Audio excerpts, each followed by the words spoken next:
നവഗ്രഹങ്ങളിൽ പറന്നലയും കഥയിലെ കുമാരരെ പോലെ മായ ഭാവനാകാശത്തിലൂ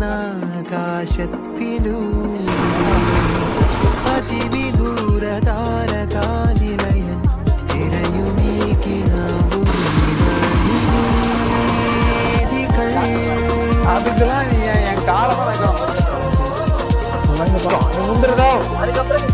இல்ல இல்ல சாக்லேட் இருக்கான், ரொம்ப சாக்லேட் இருந்தா அவங்க பிடிக்காதான்.